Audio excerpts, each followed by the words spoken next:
y la tierra entera habló un idioma y usó las mismas palabras.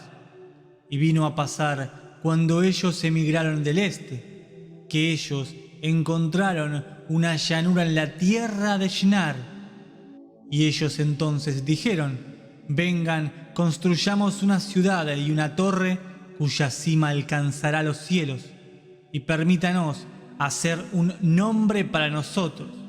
De otro modo, seremos esparcidos por toda la faz de la tierra. Y el Señor bajó para ver la ciudad y la torre que los hombres estaban construyendo. Y el Señor entonces dijo: miren, las personas están unidas y ellos tienen todos una lengua. Y esto empezaron a hacer. Y ahora nada los detendrá de hacer lo que ellos alojan en sus mentes hacer. Vengan, permítanos bajar y allí confundir su idioma, para que ellos no puedan entender las lenguas entre sí. Así que el Señor los esparció en el extranjero de allí por toda la faz de la tierra. Y ellos pararon de construir la ciudad. Por consiguiente, el nombre es Babel, porque el Señor confundió las lenguas de toda la tierra allí. Y de allí el Señor los esparció en el extranjero por sobre toda la cara de la tierra.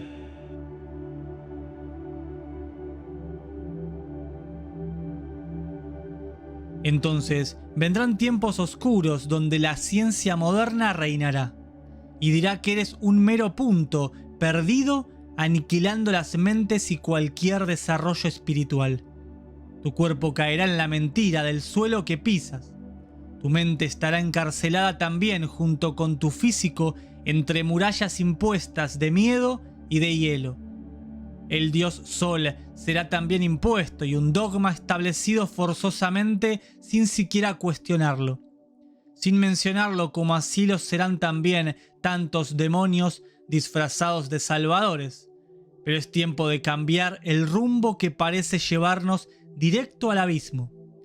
De que no existan más reseteos por parte de los parásitos creadores de pirámides ni de los otros que custodian su mejor colonia.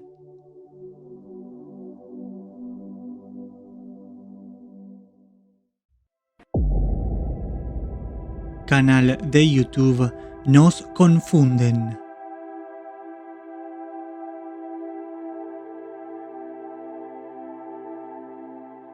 Te contaré esta historia resumida, tan resumida que quedarán vestigios de realidad y verdad fuera, y probablemente tengas que buscar esas partes del rompecabezas. Los vestigios no serán otros que las grandes cunas humanas de Lemuria, Atlántida y Asgard convertida en Hiperbórea. Las estrellas del firmamento fueron creadas para nosotros, dicen los sabios, y en esta modernidad las creaciones humanas solo dejan muertos miserias y negocios de los mismos de siempre. Las guerras serán condenadas cuando el humano sepa quién realmente es, crezca espiritualmente y sea aquel que nunca debió olvidar.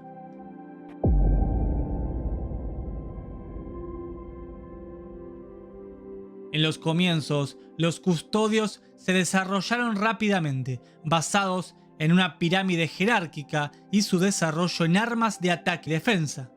Su tecnología crecía a ritmos feroces y se comía a su paso grandes dimensiones de tierras, logrando así su cometido: penetrar los domos de sus tierras de origen y salir al exterior, a la verdadera exploración de las tierras más allá. Canal de YouTube Nos Confunden. El tiempo transcurrió y sin saberlo, tenían un contrincante en la puja por la conquista de otras tierras y otras civilizaciones, los famosos Anunnaki, que hicieron lo mismo y avanzaron también a paso veloz en su desarrollo de tecnología para la exploración. El choque era inminente entre estas dos razas, pero algunos tratados entre líderes calmarían las aguas y se dividirían tierras, tú para allí y yo para aquí. Jugaron a ser dioses de otras tantas razas.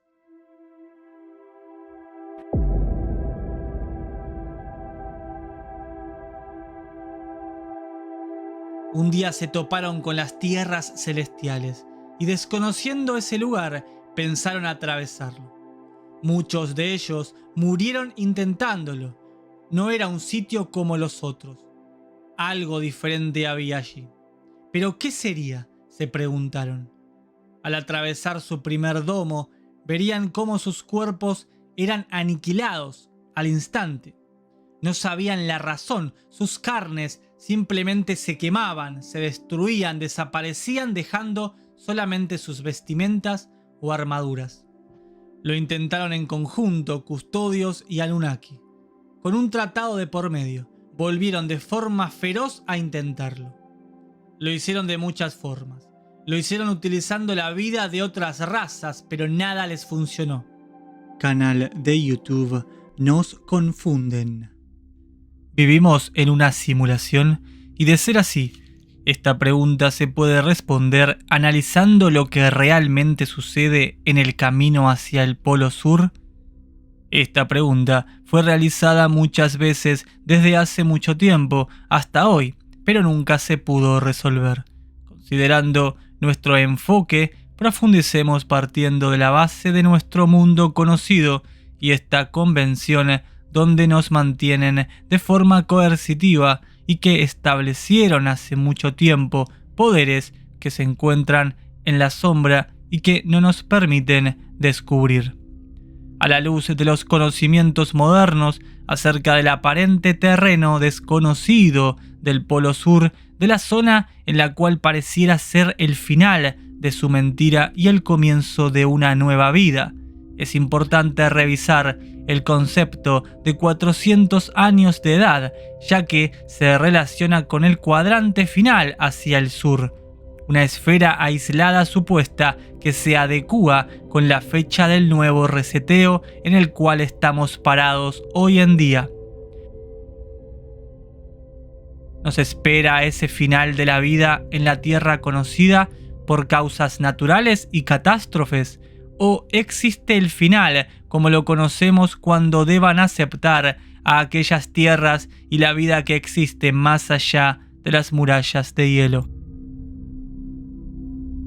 En consonancia con los valores conceptuales expresados originalmente, como pueden ser grandes superficies de tierra y sus montañas, explicar en cualquier intento de armonizar el descubrir hoy la realidad con las teorías en nuestras mentes del ayer, hay que tener en cuenta que ningún tramo de la imaginación puede transformar la tierra y el hielo en las montañas que vieron los tantos navegantes y que nos contaron al regresar. ¿Es acaso este trabajo del poder desacreditar estas verdades innegables?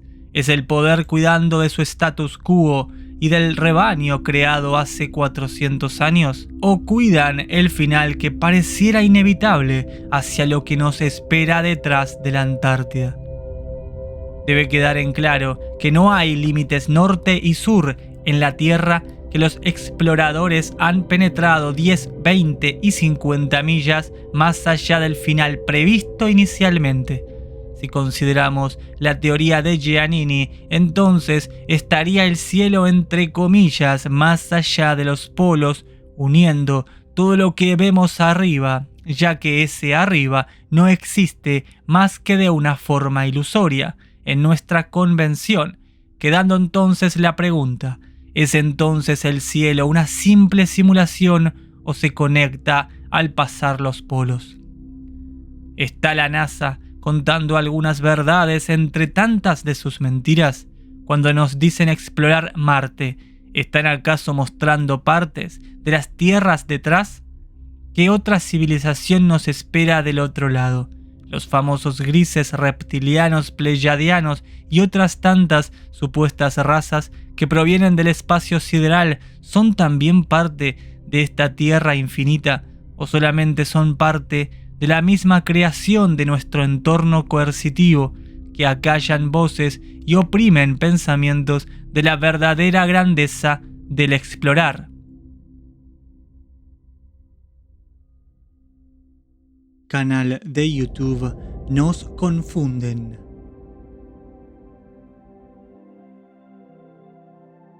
La raza humana comenzaba su desarrollo en las tierras ya mencionadas: Lemuria, Atlántida y Asgard, con su portal conector con Hiperbórea, el centro de las tierras conocidas. Todo se ponía en marcha para poder defender las tierras celestiales. El humano había sido creado por los 5 maestros con la llamada fuente o fuente de la vida de las mismas tierras celestiales. Estas tierras corrían peligro y por alguna razón desconocida no podían dejar de ninguna forma que los parásitos colonizadores la atravesaran y descubrieran lo que allí se encontraba. La humanidad avanzaba en su desarrollo conjunto. El desarrollo espiritual era primordial, como así también la tecnología necesaria para destruir a los parásitos. Pero los custodios ingresaron, como lo hicieron en otras tantas tierras, como pasó incluso en Marte, aniquilando todo ser vivo que allí habitaba.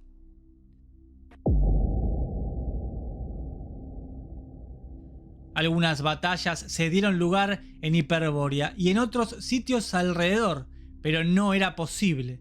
No se podía vencer al enemigo que precozmente había ingresado allí, rompiendo las esperanzas de que el ser humano con la fuente interior pueda vencerlos. Era muy pronto aún para la tecnología que se estaba llevando a cabo en estas tierras. El humano cayó, y fue entonces el principio del fin. Nunca sería abandonada por esta raza, además de que encontraron minerales esenciales para sus tierras, y su raza se cansó de trabajarlas. Cuando existieron grandes rebeliones, entonces jugaron a ser dioses nuevamente.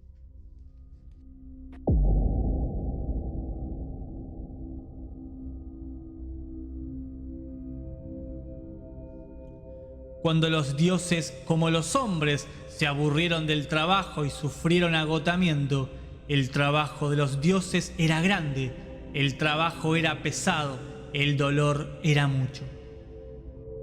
Se empezó a utilizar a la humanidad para dichas tareas.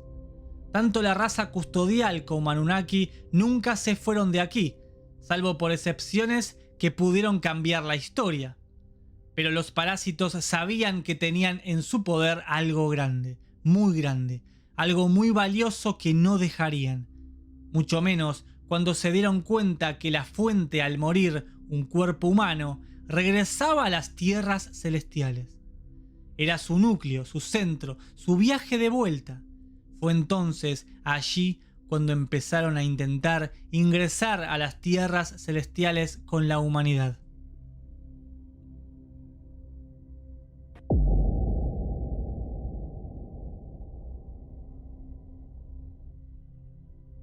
En vano, de todas formas, no lograron su cometido.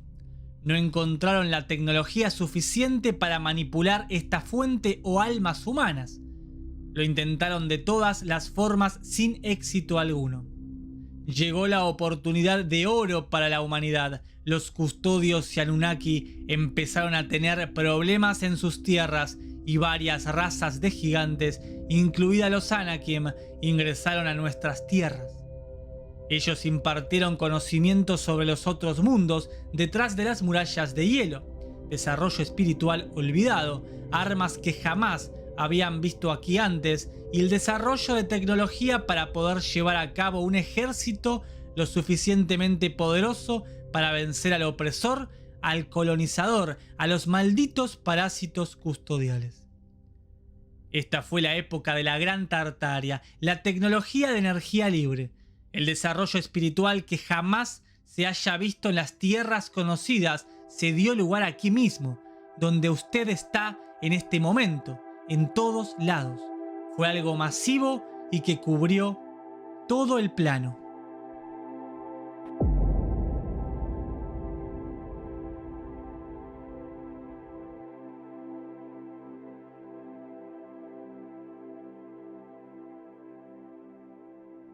Hoy en día se siguen encontrando vestigios de la Gran Tartaria en todos los continentes conocidos.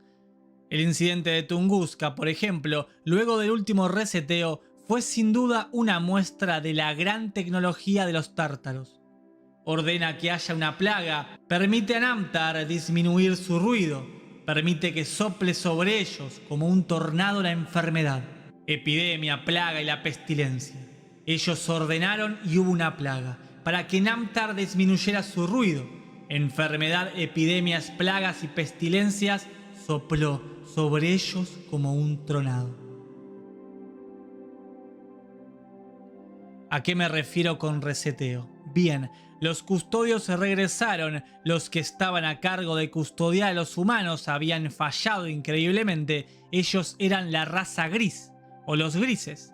Los custodios además volvían derrotados luego de una sangrienta batalla contra los Anunnaki. Su mejor colonia estaba revolucionada, los gigantes estaban por todos los sitios. El ejército que se formó era increíblemente avanzado para el poco tiempo que había transcurrido. Aunque el tiempo que transcurre en estas tierras conocidas es diferente al exterior, como sucede en todos los otros mundos. Los custodios enloquecieron e intentaron recuperar terreno, pero no estaban logrando absolutamente nada para derrotar a la Gran Tartaria. Los gigantes humanos iban a ponerlo difícil en su lucha por la libertad, su tan ansiada y merecida libertad.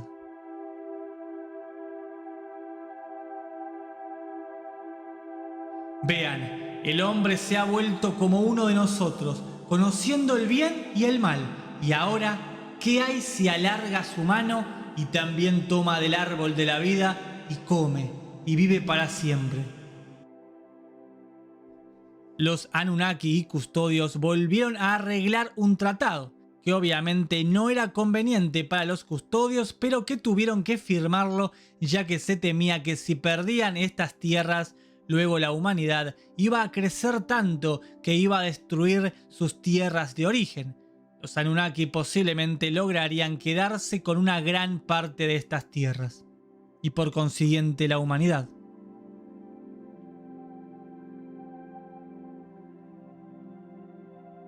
Pensaron en un reseteo, pero no les era posible. Sus pirámides que utilizaban para llevar a cabo inundaciones y todo tipo de catástrofes estaban destrozadas por la furiosa humanidad. Los gigantes humanos lucharon valientemente en las grandes ciudades. Ellos atacaron sus núcleos y luego fueron destruyendo todo a su paso hacia el exterior.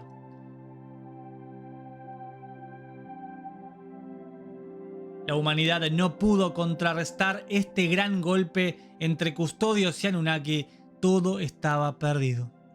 El reseteo se llevó a cabo, pero algunos humanos lograron escapar con los gigantes Anakim, quienes empezaron nuevamente en sus tierras fuera del primer domo y murallas de hielo, sus tierras llamadas Thoth y la República Ancestral, donde la humanidad anterior volvió a renacer, tristes por la gran pérdida y el desarraigo obligatorio, pero siempre pensando en la posibilidad de volver a estas tierras a salvar a sus hermanos y poder vivir en el suelo donde nacieron, que les pertenece.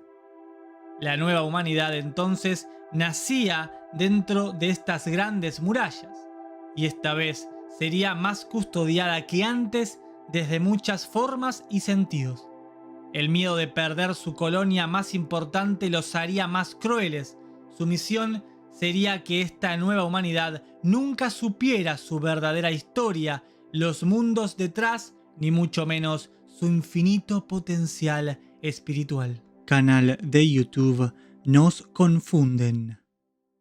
El Tratado Antártico y otros acuerdos relacionados, colectivamente denominados como Sistema del Tratado Antártico, actualizan las relaciones internacionales con respecto a la Antártida. Para los propósitos del Tratado Antártico, la Antártida es definida como todas las tierras y barreras de hielo, ubicadas al sur de la latitud 60 grados sur, sin afectar derechos sobre el alta mar allí existente. El tratado fue firmado en 1959 y entró en vigor el 23 de junio de 1961. Los firmantes originales fueron Argentina, Australia, Bélgica, Chile, Estados Unidos, Francia, Japón, Noruega, Nueva Zelanda, el Reino Unido, Sudáfrica y la Unión Soviética.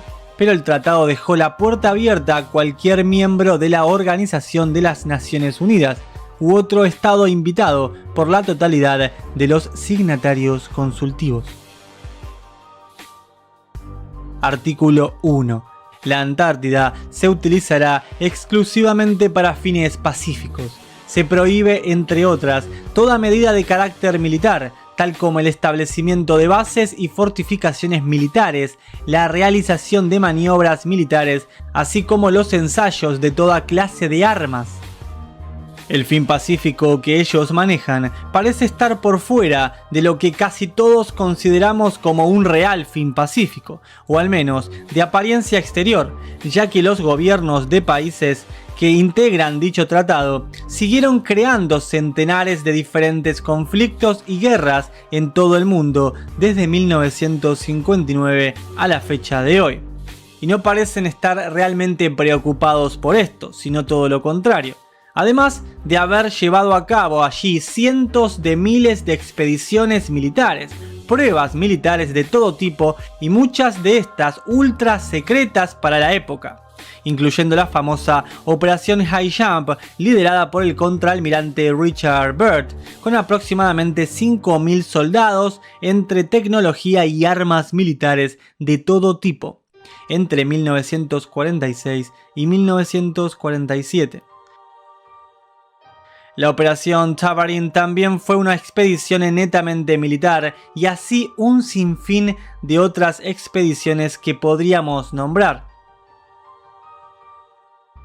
También su gran preocupación por la zona de paz y de crecimiento y desarrollo exclusivo científico, todo sea por la ciencia, ¿verdad?, que tenían estos gobiernos de estos grandes países que firmaron dicho tratado, como por ejemplo Estados Unidos, quien llevaría adelante la famosa Guerra de Vietnam entre 1955 y 1975.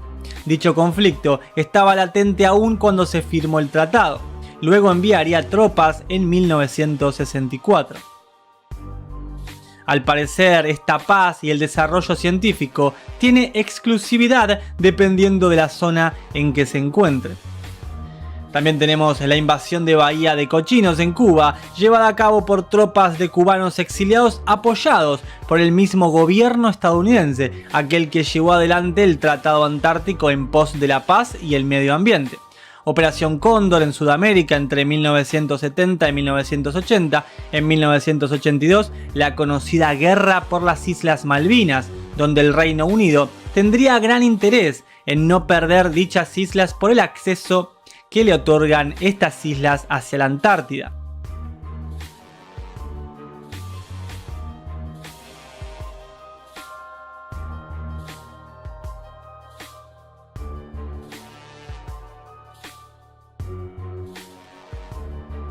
Y luego también tenemos otra extensa lista de guerras absurdas de los países que integran este tratado con fines pacíficos, como ellos lo llaman.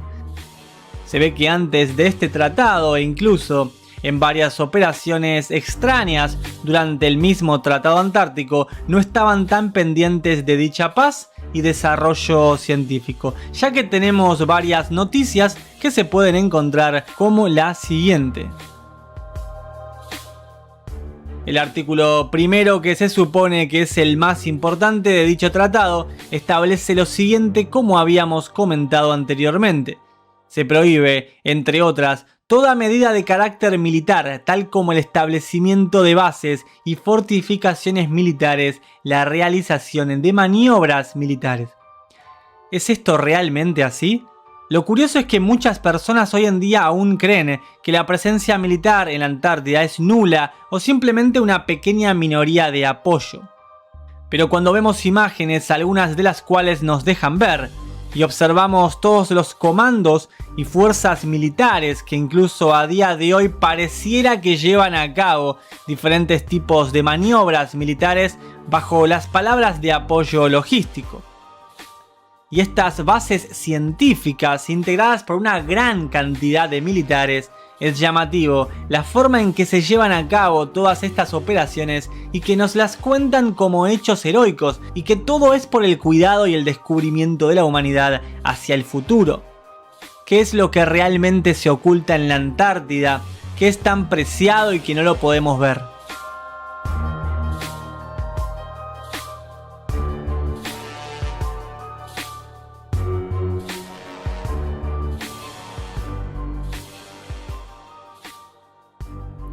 en este video que no puedo reproducir por problemas de copyright, pero igualmente que voy a dejar el link en la descripción para que todos lo puedan ver.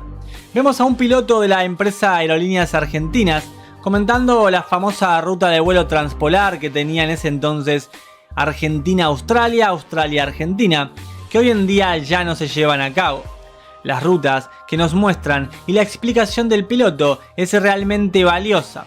Nos quita cualquier duda respecto a la posibilidad, como dicen, de cruzar la Antártida. Eso es totalmente falso. No existe ninguna ruta hoy que cruce la Antártida en un vuelo comercial. Las rutas de vuelo que podemos ver en esta imagen, el piloto comenta también que no pueden bajo ningún concepto aterrizar en la Antártida, ni siquiera teniendo una emergencia, aunque luego aclara el piloto que tampoco lo tendrían en cuenta porque se vuela muy lejos de allí. Cualquier ruta de vuelo es realmente alejada de la Antártida. Nunca hay contacto con la base McMurdo, por ejemplo. Solamente a veces se contactan para saludar con la base Marambio, una base argentina peninsular. El vuelo transpolar que no pasaba por el Polo Sur. Existían varias rutas predeterminadas por la empresa para ser voladas de acuerdo a la incidencia del viento promedio y de las temperaturas pronosticadas, pero ninguna de ellas pasaba por el Polo Sur. Lo máximo que el avión descendía en el planeta era hasta el paralelo 72 Sur, aunque tampoco era frecuente utilizar esta ruta.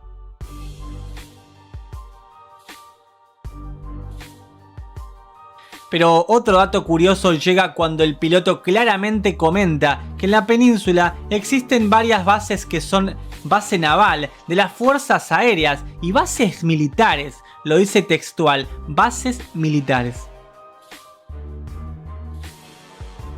Algo que confunde mucho a las personas es que, por ejemplo, en el 2018 la aerolínea Norwegian consiguió la aprobación para unir Buenos Aires con la ciudad de Perth en Australia. Y muchas de las noticias se hacían eco de que se cruzaría la Antártida en un vuelo comercial, cosa que es incorrecta. Luego en la misma nota aclara, en efecto, tanto el Airbus A350 como el Boeing 787 y el 777 son capaces de operar ese trayecto y no sobrevolarían exactamente sobre el Polo Sur, sino alrededor de la Antártida, aprovechándose de los vientos que circulan en el continente, según indicó un medio australiano. Además de Norwegian, la aerolínea china Southern, Singapore Airlines y Qantas también poseen derechos para explorar esa ruta hacia la Antártida. Cuando buscamos acerca de estas rutas, vemos claramente que no existe ninguna. Vemos que dice la Antártida más aislada que en el Ártico, no tiene aeropuertos de desvío, lo que convierte la región en una zona prohibida para los servicios regulares de pasajeros. El accidente de 1977 del viaje turístico de Air New Zealand a la Antártida no ayudó a las percepciones de los vuelos antárticos. ¿Por qué no se puede volar en la Antártida? A pesar de que los aviones modernos de largo alcance son teóricamente capaces de cruzar el Polo Sur, sigue siendo un entorno bastante poco amistoso para los aviones. El primer gran problema es el clima. Hace frío, incluso a nivel del suelo puede llegar a menos 80 grados centígrados. Y vamos a encontrar muchísimas noticias al respecto, pero no existe ninguna ruta comercial que cruce la Antártida. Como comentábamos anteriormente, el vuelo 901 de Air New Zealand fue un vuelo panorámico a la Antártida programado por Air New Zealand, que operó entre 1977 y 1979. El vuelo salía diariamente del aeropuerto internacional de Auckland en la mañana y debía pasar unas horas sobrevolando el continente antártico, obviamente por la parte peninsular, hasta llegar a donde estaba el Monte Erebus, que fue donde se accidentó este avión, vuelo 901, y el accidente se conoce como el desastre del Monte Erebus. Esta tragedia fue una de las más grandes que tuvo dicho país y que tuvo gran revuelo en las noticias de Nueva Zelanda.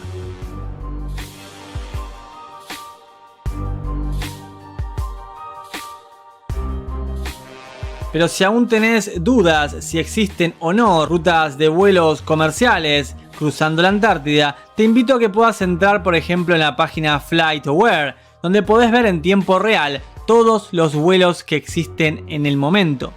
no vas a encontrar ningún vuelo cercano a la Antártida. Ahora, si te quieres pasar todo el día ahí investigándolo, lo puedes hacer libremente.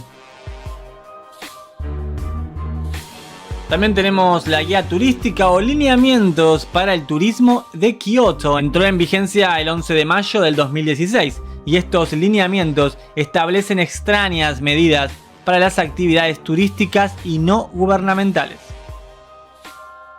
Esto dice, y leo textual, reafirmando el carácter excepcional del medio ambiente antártico que se da, en especial por la fragilidad de su fauna y flora y por el marco ofrecido por la Antártida para la realización de actividades científicas, reconociendo el volumen creciente de las actividades turísticas en la Antártida, tomando nota que las personas que visitan la Antártida y que organizan o dirigen las actividades turísticas y no gubernamentales en la Antártida están actualmente sujetas a obligaciones legalmente vinculantes de conformidad con su legislación nacional que han puesto en vigencia el Tratado Antártico y sus instrumentos jurídicos asociados. Luego podemos ver que dice lo siguiente: deseosos de asegurar que los visitantes a la Antártida realicen sus visitas o sus excursiones estrictamente de acuerdo con las obligaciones existentes y con el protocolo, en la medida que ello sea compatible con su legislación nacional vigente hasta que aquel entre en vigor. Y recomiendan algunas cosas a sus gobiernos. Y luego tenemos aquí algo muy importante que dice proteger la fauna antártica. Se prohíbe sacar o afectar de manera perjudicial la fauna antártica salvo con un permiso otorgado por una autoridad nacional. No utilizar aviones, naves, botes u otros medios de transporte de manera que perturbe la fauna en tierra o en el mar. No dar de comer, tocar, manejar, acercarse o sacar fotografías a las aves o focas de manera que les haga modificar su comportamiento. Se requiere cuidado especial durante la época de reproducción o muda de los animales. No dañar las plantas, por ejemplo, al caminar, al conducir un vehículo o al aterrizar en capas de musgos o vertientes de conos de desmoronamiento cubiertos por líquenes. Nunca te caigas en la Antártida si llegas a pisar ahí. No utilizar armas ni explosivos. Los militares sí. Ah, no, esta parte no lo dice, perdón. Mantener el ruido al mínimo para evitar espantar a la fauna.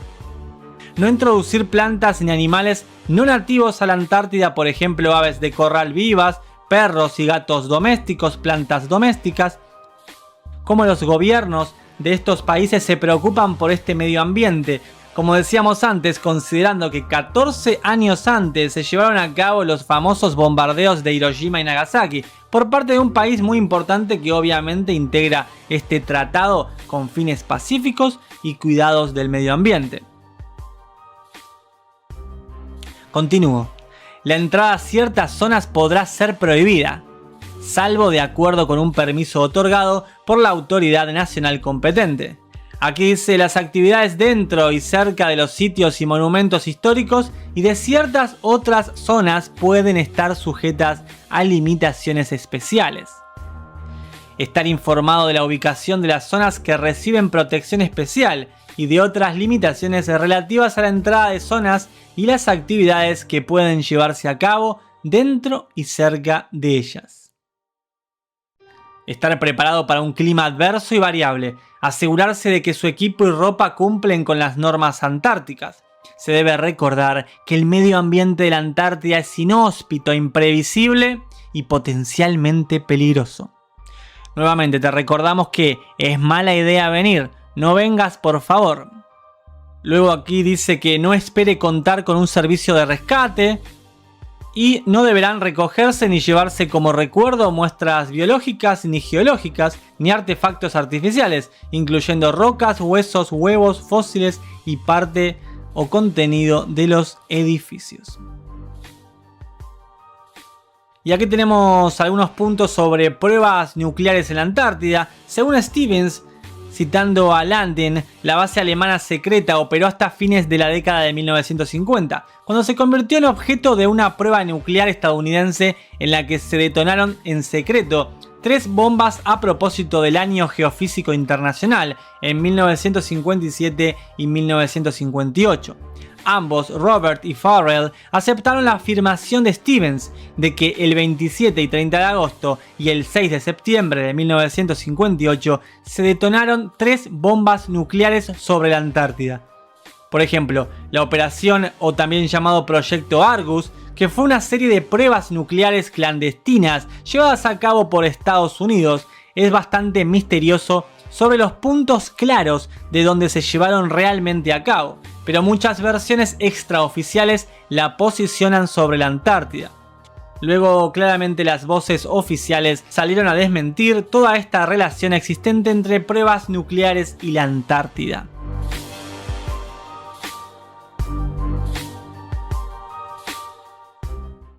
Canal de YouTube Nos Confunden.